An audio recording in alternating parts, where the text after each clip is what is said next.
오늘 우리가 읽은 본문 1절을 보면 부르심에 합당하게 살 것을 말씀하고 있습니다. 부르심을 받은 일에 합당하게 행하라. 사랑하는 성도 여러분, 저와 여러분은 하나님께 부르심을 받은 자들입니다. 하나님께 부르심을 받은 자들입니다. 에베소서 1장은 무엇을 우리에게 이야기하냐면 하나님께서 우리를 택하여 우리를 하나님께서 부르셨다라고 말씀하고 있습니다. 지난주에도 말씀을 나눴지만 이스라엘 백성들이 하나님께서 택함 받은 것은 그들이 강하거나 그들이 뭘 잘해서 택함 받은 게 아니라 하나님의 일방적인 사랑, 하나님의 강권적인 사랑하심으로 그들이 선택받았다 라고 말씀을 드렸는데, 에베소서 1장에서도 우리에게 그것을 이야기합니다. 저와 여러분이 하나님의 자녀가 된 것은 내가 뭘 잘해서, 우리가 강해서, 우리가 뭘 똑똑해서 택함 받은 게 아니라 우리는 참 많이 부족하고 연약하지만 하나님께서 그럼에도 불구하고 우리를 사랑하셔서 우리를 하나님의 자녀로 삼아 주셨다라는 것입니다. 이게 에베소서 1장의 핵심입니다. 저와 여러분이 오늘 이 자리에 있기까지는요 그냥 된 게 아니에요. 성부 하나님께서 우리를 택하셨고 성자 예수님께서 택하심에 대하여 성취하셨고 예수님 하나님의 계획을 성취하셨고 우리 성령님께서는 저와 여러분으로 하여금 예수님을 믿도록, 그래서 구원받은 백성이 되도록 개개인에게 믿음의 선물을 주셨습니다.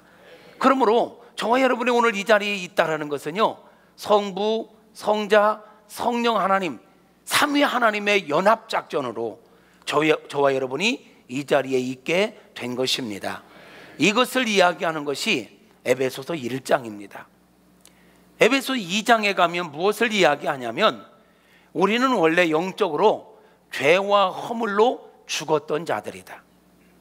죄와 허물로 죽었던 자들, 소망 없던 자들, 절망 가운데 살 수밖에 없는 자들, 마귀에게 지배를 받고 마귀의 이끌림에 속아서 살면서 결국은 진노받을 수밖에 없는 백성들이 바로 우리들이었다.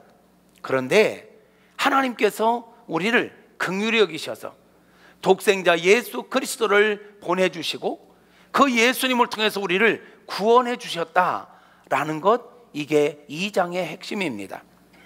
죄와 허물로 죽은 우리를 십자가 구속의 은혜로 살려주셨다. 그리고 우리를 모아주셨는데 이게 바로 교회다. 이 교회를 통해서 하나님이 원하시는 바가 뭐냐? 하나님의 남은 계획, 남은 뜻, 즉 세계 복음화, 이것을 우리를 통해서 이루기를 원하셨다라는 거예요. 할렐루야. 1장은 하나님 우리를 택하셨다. 2장은 죄와 허물로 죽었던 우리를 살리시고 소망 없는 우리들에게 독생자 예수님을 주시면서까지 영원한 생명을 살려주시고 뿐만 아니라 아직도 이 하나님의 은혜와 사랑을 모르는 세계 열방의 사람들에게 이 놀라운 은혜와 사랑을 증거하도록 기회를 주셨다라는 것, 이게 2장입니다. 3장은 우리가, 이방인인 우리가 하나님의 택함을 받고 이방인인 우리가 예수님과 관계없던, 하나님과 관계없던 우리가 세계 열방을 살리는 하나님의 비밀 병기로 쓰임받을 수 있다는 것, 이것은 구약시대에는 비밀로 붙여져 있었던 바다.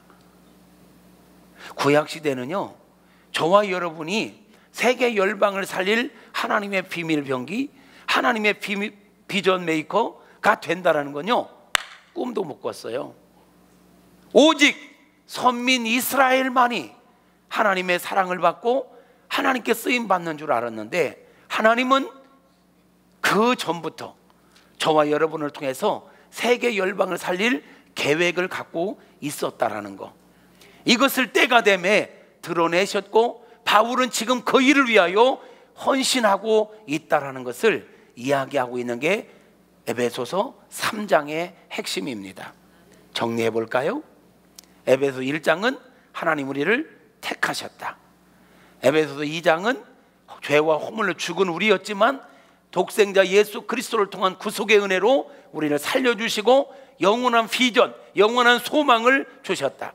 3장은 그것은 하나님께 속했던 비밀인데, 누구도 생각지 못했던 비밀인데 이제 이 비밀이 드러나게 됐다. 그래서 저와 여러분이 교회를 이루고 교회를 통해서 세계 열방을 살리는 하나님의 비밀 병기가 된 것입니다. 할렐루야. 그러므로 4장 1절은 그러므로 이렇게 시작됩니다. 그러므로를 설명하기 위해서 1, 2, 3장을 이야기한 거예요.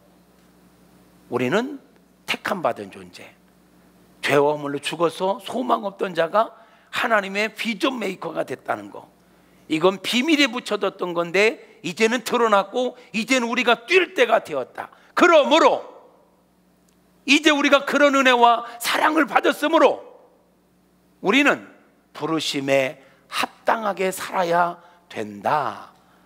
부르심에 합당하게 산다는 말은 하나님께서 우리를 택하신 이유가 뭐냐? 죄와 허물로 죽었던 우리를 살려주신 이유가 있다라는 거예요. 목적이 있다라는 거예요. 세상 만사가 목적 없이는 일이 진행되지 않습니다. 다 뜻이 있습니다. 하나님 우리를 택하시고 하나님 우리를 구원하시고 하나님 우리를 불러주신 것, 이거 하나님의 분명한 뜻이 있는 줄로 믿습니다. 할렐루야. 그 뜻을 발견하고 그 뜻을 이루어가는 삶을 사는 것, 이게 부르심에 합당한 삶을 사는 거다. 부르심에 합당한 삶을 사는 것이 인생의 가장 가치 있고 가장 보람 있고 가장 아름다운 삶을 사는 것이다.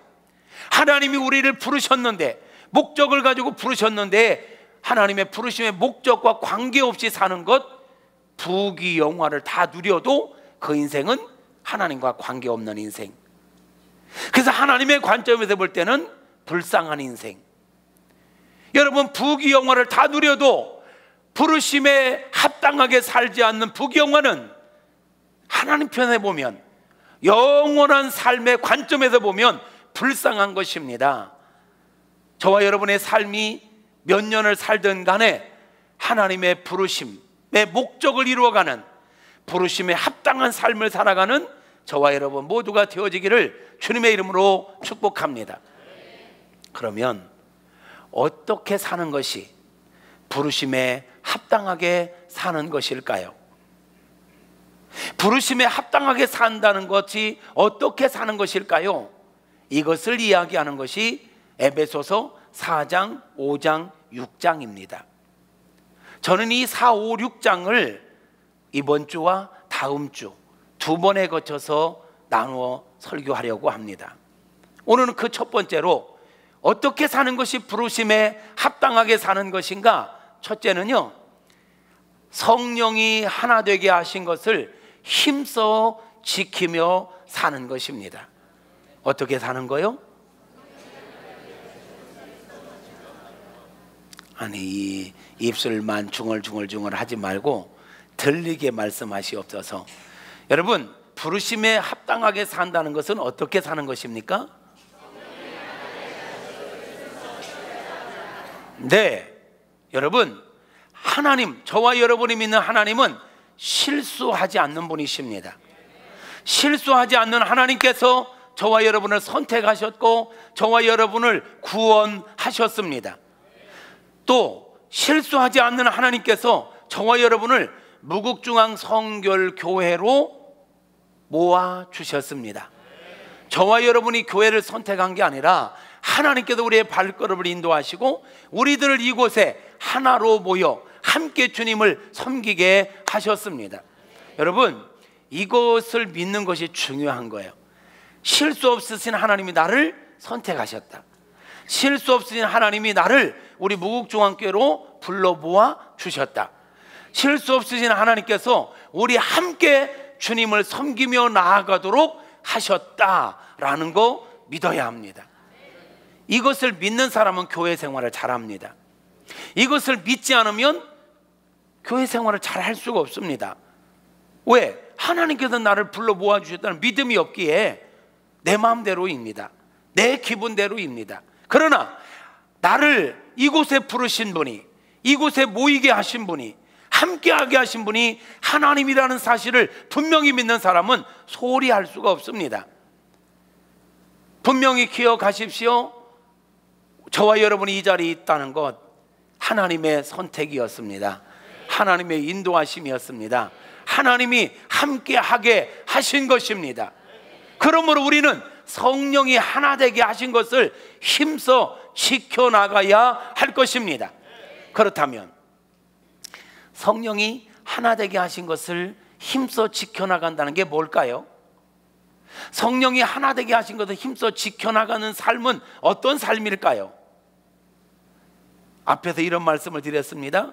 우리를 구원하신 하나님이, 실수 없인 그 하나님이 우리를 여기에 모이게 하셨다. 그렇다면 우리를 함께 만나서 전혀 달라도 너무 다른 우리들이 만나서 함께 하는 게 만만치는 않습니다.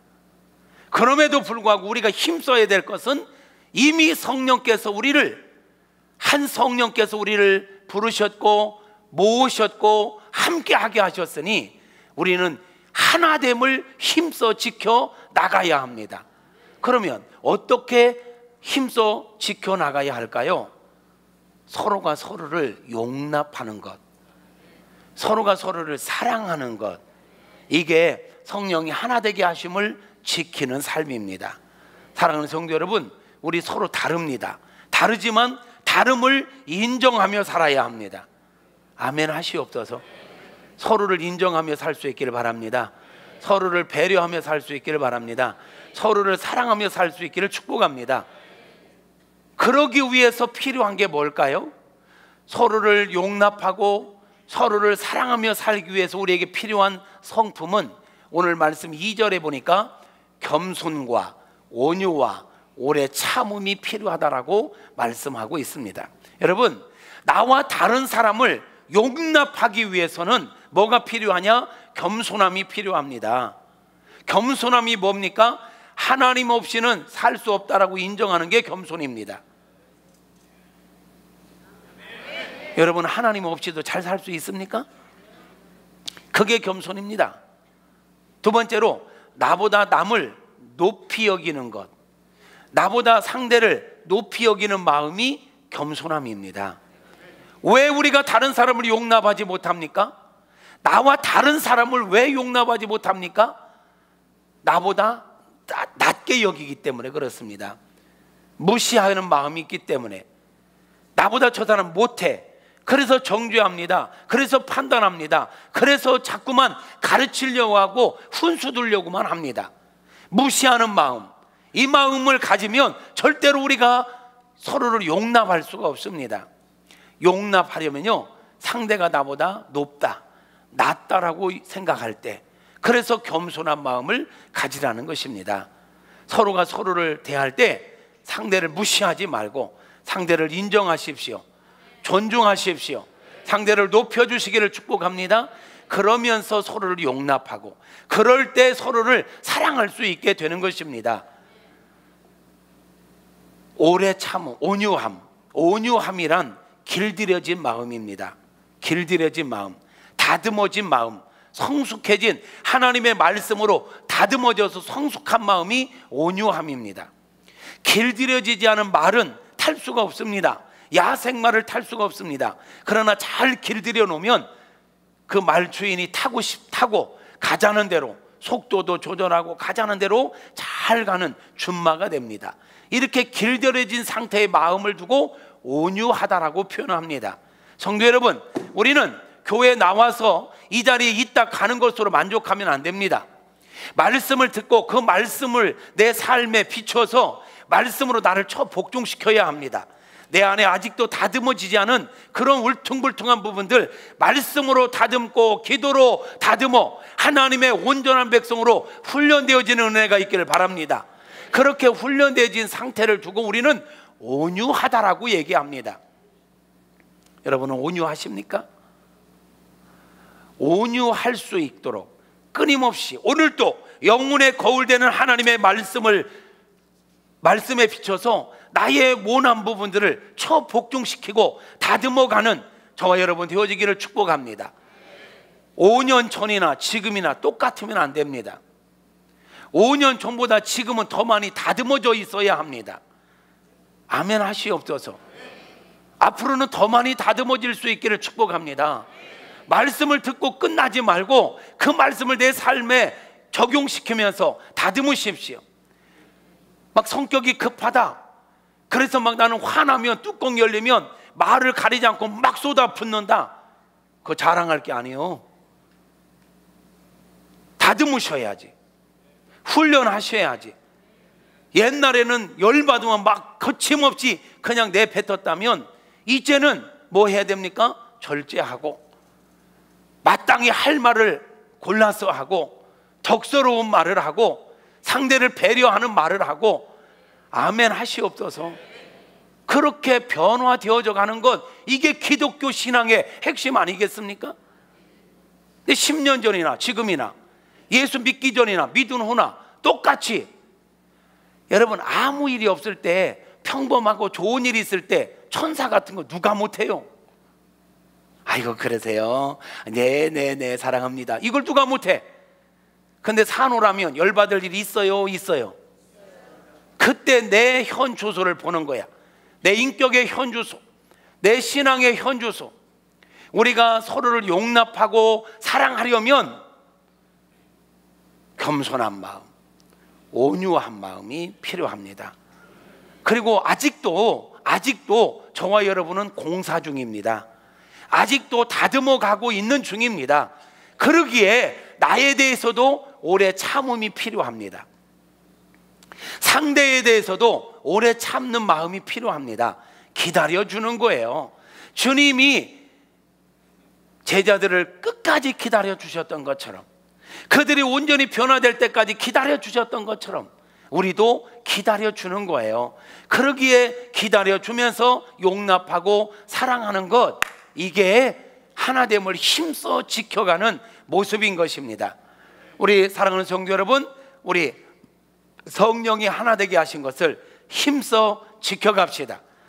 그러기 위해서 겸손과 온유와 오래 참음의 마음을 가질 수 있기를 축복합니다. 그래서 서로를 용납하고 서로를 사랑하는 우리 모두가 되어지기를 주님의 이름으로 축복합니다. 실수 없으신 하나님께서 우리를 여기 만나게 하실 때 우리 서로 다른 거 아시고, 달라도 너무 다른 거 아시고 만나게 하신 거예요. 아멘. 그래서 나를 막 힘들게 하는 사람을 볼 때는 저 인간은 왜 나를 저렇게 힘들게 할까?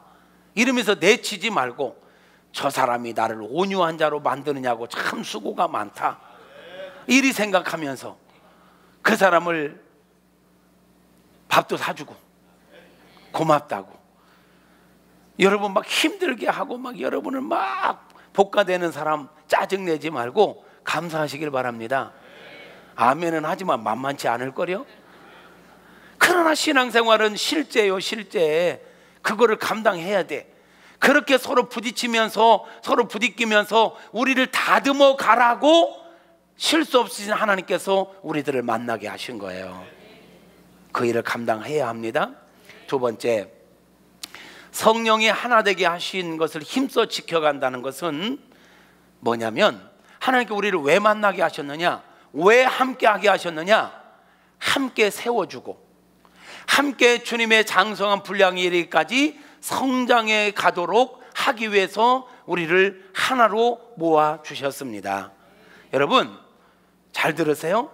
우리가 하나 되어 해야 할 일은 뭐냐면 서로를 세워주는 것입니다. 그리고 함께 세워주면서 주님을 닮아서 장성한 분량이 이르기까지 날마다 우리 믿음이, 우리 인격이, 우리 삶이 성숙해져 가야 하는 것입니다. 이 일을 위해서 하나님께 우리에게 뭘 주신지 아십니까? 우리 각자에게 직분을 주셨고 은사를 주신 것입니다. 우리에게 주어진 은사, 우리에게 주어진 사명, 우리에게 주어진 직분을 잘 감당하는 우리 모두가 되어지기를 바랍니다.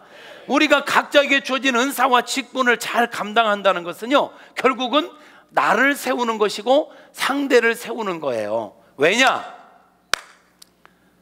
오늘 우리가 읽었던 말씀을 보면 교회의 머리는 예수님이다. 우리는 그 몸에 붙어있는 각 지체다라고 말씀하고 있습니다. 우리는 예수님을 중심으로 하나 되었습니다. 하나 되었지만 역할은 다 다릅니다. 은사도 다릅니다. 직분도 다릅니다. 그러나 우리는 한 목적을 향하여 서로가 서로를 도와주며 서로가 서로를 섬겨주며 함께 갈 때 함께 세워지고 함께 성숙해져 가는 것입니다. 저를 보십시오. 머리가 있습니다. 머리에서 지금 명령을 내리네요. 코끝이 근질근질하다. 오른손 뭐 하냐? 가서 코를 긁어라. 예. 자, 머리에서 명령을 오른손에 합니다. 뭘 도와주라고? 코를 도와주라고. 왜? 코끝이 가려울 때는 이게 가든지 이 손이 가든지 해야지. 안 되면 혼자 알아서 내버려 두세요. 이러고 있어야 되잖아. 그런데 다른 지체가 도와주면 여기도 시원하고 이 손도 편하고. 그런데 나는 안 해. 코가 건질거리든 말든 나는 안 해. 그리고 아무것도 안 난다. 그러면 여기만 건지러워 온몸이 미치고 팔짝 뛰겠지. 교회 안에 은사와 직분을 주신 것은 서로가 협력하며 서로를 세워주며 함께 성장해 가라고 우리 하나가 되게 하신 것입니다. 반대로 우리에게 주어진 은사가 있고 직분이 있는데 그 일을 감당하지 않으면 나도 괴롭고 상대도 괴롭고 공동체가 괴로워지는 것입니다. 축복합니다.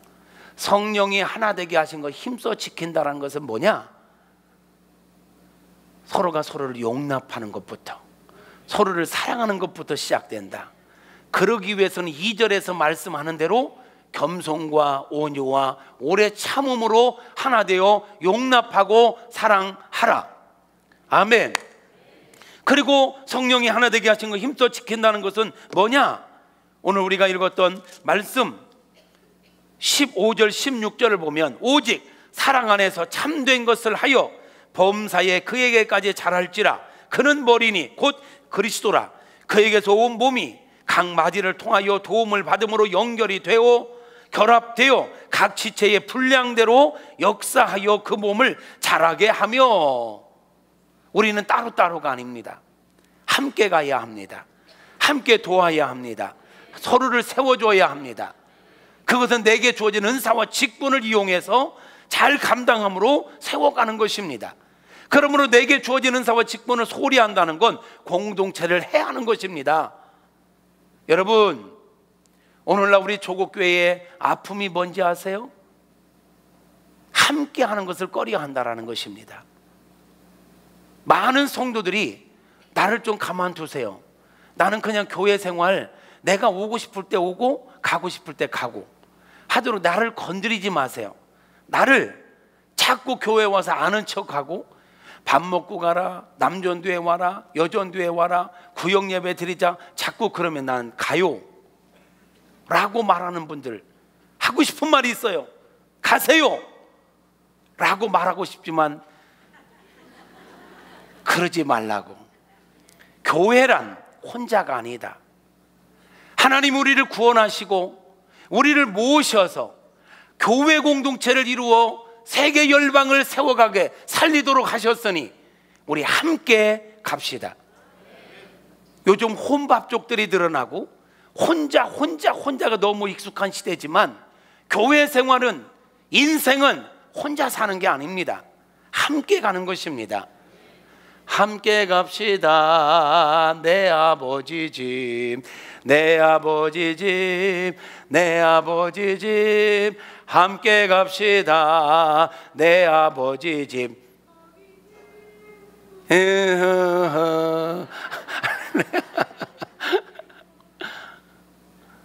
함께 갑시다. 그래서 기도문도 보세요. 우리가, 우리에게, 우리가, 우리 혼자 하라고 말씀하고 있지 않습니다.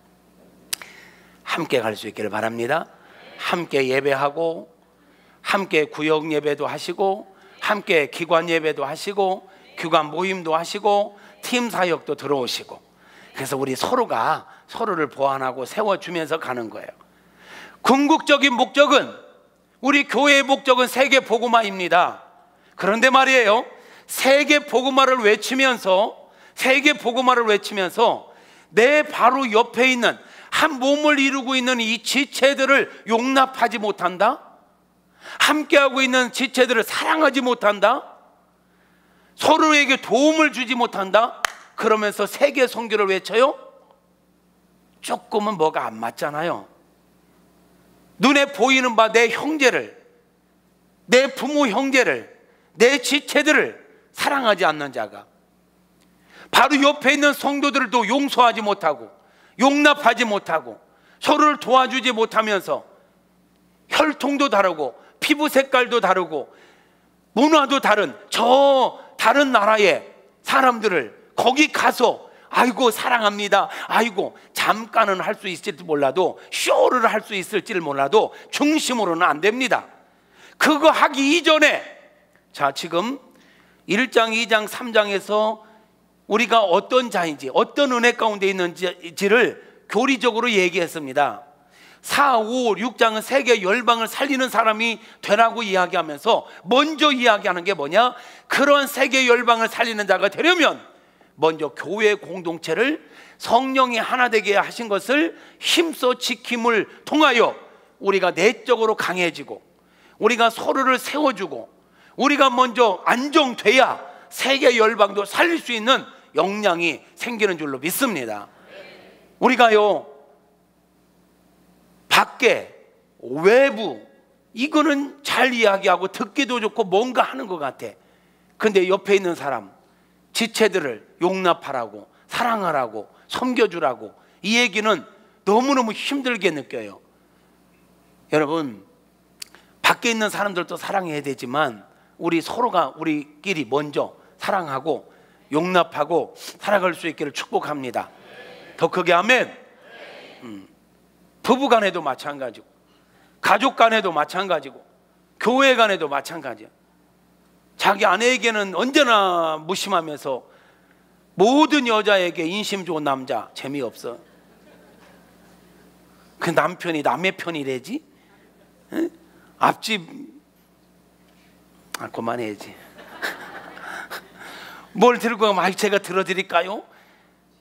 그런데 자기 아내가 뭐 들고 가면 따라와. 요즘은 이랬다가는 밥도 못 먹어. 옛날 어른들이 그랬지. 여러분, 가까이에 있는 내 가족들, 내 형제들 아멘 하시옵소서. 우리 성도 간에 서로 지체들 서로의 다름을 이해하시고 용납하시고 존중하시고 사랑하시고 서로 도와주면서 함께 날마다 주님을 닮아가는 믿음의 공동체, 사랑의 공동체 되어지기를 주님의 이름으로 축복합니다. 내 힘과 내 능력만 갖고는 안 돼요.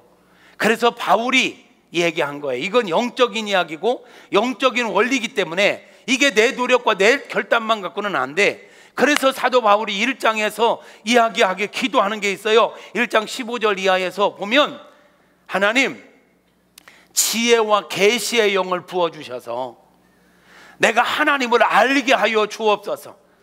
내가 예수 믿고 구원받았다는 게 얼마나 큰 은혜인지, 장차 내가 받을 이 영광의 기업이 얼마나 영광스럽고 풍성한 것인지를 알게 하여 주시옵소서. 그리고 나를 도와주시는 성령이 얼마나 능력 있는 분인지를 알게 하옵소서. 그 성령의 능력으로 죽은 예수님이 살아나셨고, 그 예수님은 교회의 머리가 되어 지금도 교회를 하나 되게 하셨으니 우리가 그것을 따라가게 하여 주시옵소서.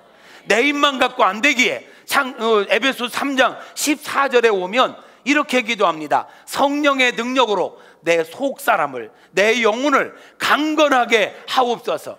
성령의 능력이 아니고는요 용납할 수 없습니다. 성령의 능력, 성령의 은혜가 아니고는요 서로를 사랑하기 어렵습니다. 축복합니다. 저와 여러분 안에 성령의 은혜가 충만하시길 바랍니다. 나와 다른 사람을 용납할 수 있는, 모두를 사랑할 수 있는, 내 사명을 잘 감당할 수 있는 성령의 은혜가 있기를 축복합니다. 나는 스스로가 나는 성령 충만하다 하면서 지체를 용납하지 못한다? 성령 충만하는 거 아닙니다. 성령은 하나님의 영입니다. 사랑의 영입니다. 사랑의 영이 충만한데 어떻게 용납이 안 돼요? 사랑의 영이 충만한데 어떻게 사랑이 안 돼요? 성령은 하나 되게 하시는 분입니다.